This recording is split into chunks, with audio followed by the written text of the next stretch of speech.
Öksürünce yanındakine sarılıyorum. Ay.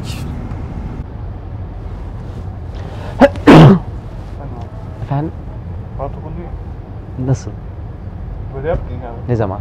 Az önce. Nerede? Tamam. Pardon. Dokunmadım. Tikim mi var? Tikim mi var? Ne? Tikim mi var? Nerede? Hangi durak? Burası mı? Hı hı. Tavşan tekrar.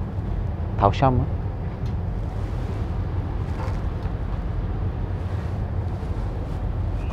Öksürürken ayağımı şey yapıyorum.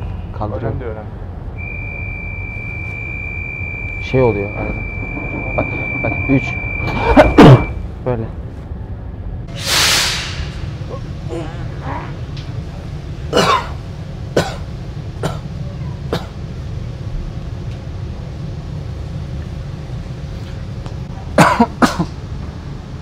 Tam öksürürken çıkıp.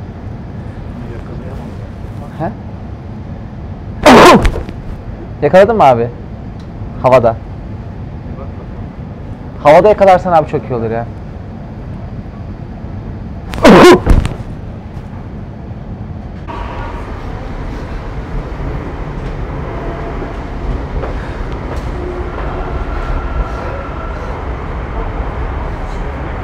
Mert söylesene ya. Ben kanka utandım şu anda. Hadi kanka. Ya kanka bir şey olmaz. Nasıl? Pardon. Nasıl? Sayın yolcularımız, yüksek hızlı tren garına Pendik istasyonundan ulaşabilirsiniz. Passengers wishing to reach Efendim, çok Pendik özür dilerim. High-Speed Train Station. Abi biz kamera şakası yaptık. Garip öksürme şakasıydı. Çok teşekkür ederim tepkiniz için. Kameramız orada. Çok sağ ol abi, çok teşekkürler. Kamera şakası yapıyorduk da kusura bakma. Kamera şakası. Kamera şakası. Türkçe biliyor musun? Türkçe biliyor musun? Kamera şakası yapıyorduk da kamera. Yabancı Adnan Kahveci. Öksürme şakası.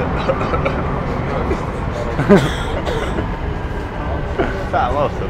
O da güzel.